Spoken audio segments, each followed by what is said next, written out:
Thanks for taking time to learn about Oregon and the CDBG Disaster Recovery Grant, which we'll just call the DR Grant. This grant, or gift from the federal government, will provide Oregon over $422 million to help with recovery from the 2020 Labor Day fires.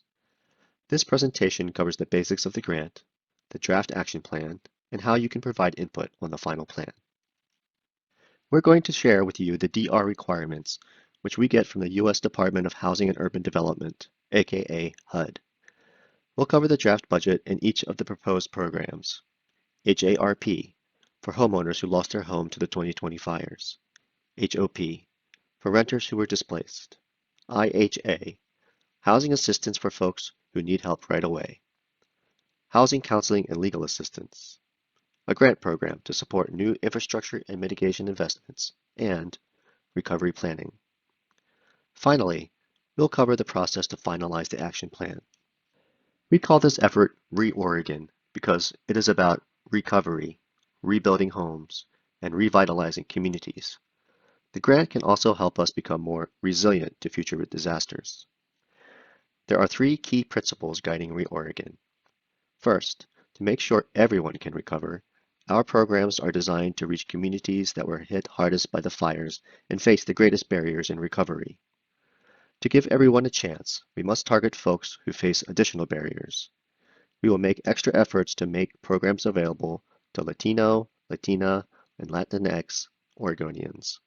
We will also design programs to reach survivors in rural or remote areas, face programs to serve lower-income households first, and design our solutions to accommodate people with disabilities.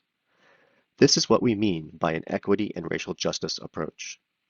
Second, we will invest in ways that make us better prepared for, or resilient in the face of, the next disaster. HUD calls this mitigation. Finally, we know that communities need housing, and that housing becomes a home in the text of community. We must pay attention to both housing and community recovery needs. The DR basics. The grant is for $422 million. 70% of the funds must be spent to benefit low to moderate income, or LMI, households. It varies by county, but for an individual, that means an income of no more than $35,000 to $40,000 per year, or about $50,000 to $55,000 per year for a family of four. We must spend 15% of total funds for mitigation. One way to do this is by building new housing that will survive future disasters. We will make substantial amendments to the plan. This is something that all DR programs do. As we learn more, we will be able to reallocate resources and potentially even add new programs. DR is a little different from regular CDBG. With DR, the state can provide programs directly. HUD directs the state to develop a budget that responds to the amount of unmet need remaining in three areas: housing, infrastructure, and economic revitalization. The draft action plan allocates almost half of the total budget, over $200 million, to the HARP program that will rebuild homes for homeowners who lost manufactured homes or stick-built homes to the fires. 28% of funds, or about $120 million, is for HOP, to help renters displaced by the fires become homeowners. $17 million, or 4% of the total, is for intermediate housing assistance. 3% of the budget, or $12 million, is split between housing counseling and legal assistance. 10% of funds, or $40 million, will be grants for infrastructure or mitigation projects. 2%, or $8 million, is for planning. 5%, the maximum allowed, is reserved for administrative costs. We hope to reallocate some of those dollars to programs, but are holding back the full amount for now, to be careful. The total budget is just over $422 million. The Homeowner Assistance and Reconstruction Program, or HARP, will help survivors rebuild or replace a home they owned. The program will be opened in phases. First, to low and moderate income households. Second, to households with incomes up to 120% of the area median. And finally, to any survivor. For homeowners who have not yet begun reconstruction, the state, through carefully selected contractors, will directly manage construction. For homeowners who have begun, but not completed their reconstruction, the program can pay for remaining costs. The program in the draft does not provide any benefits for homeowners who have finished rebuilding. Reimbursement of some costs for these survivors is something we would consider in an amendment to the action plan. We believe it is important to help those who haven't completed their recovery first.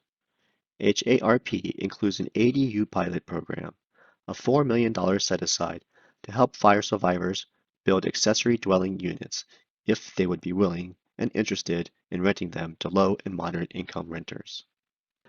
The Homeownership Opportunities Program, or HOP, will help renters displaced by the 2020 fires move into homeownership.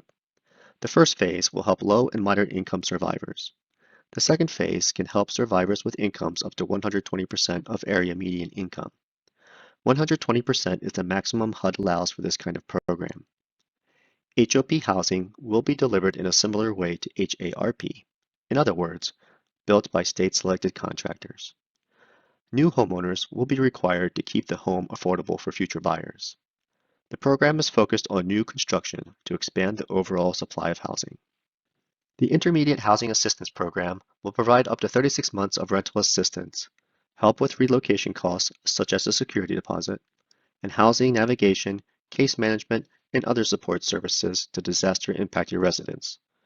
The help will be available to any low to moderate income family facing housing instability, households earning up to 120% of the area median income who can verify a housing loss, and survivors awaiting an HARP or HOP home.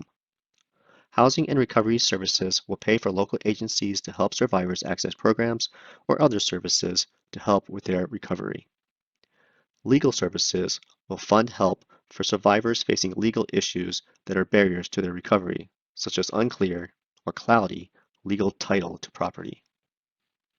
Infrastructure and mitigation grants fund public infrastructure needed either to support the construction of new housing and/or that will reduce or mitigate the possible loss of life or property from natural disasters, including wildfire. Examples are wastewater treatment for new housing or public safety communications equipment for mitigation.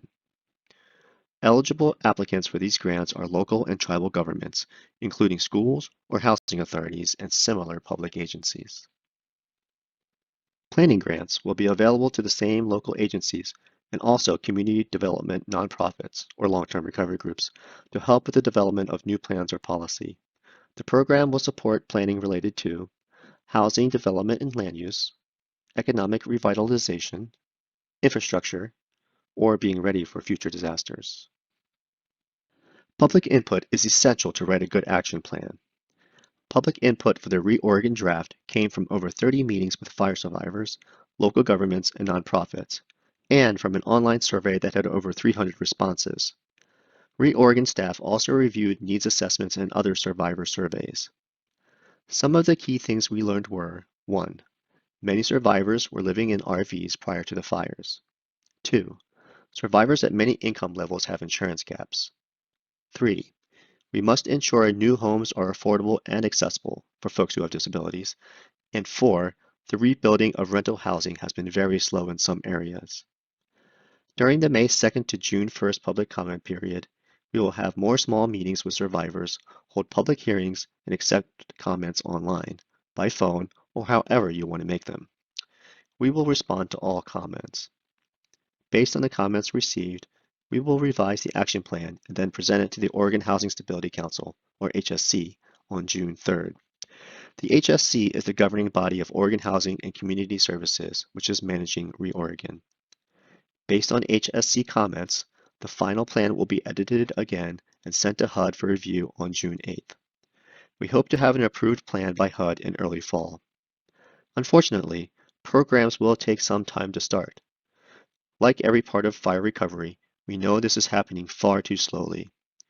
We will move as quickly as possible, but please be aware that this DR grant was announced last fall and the guidance was finally approved this spring.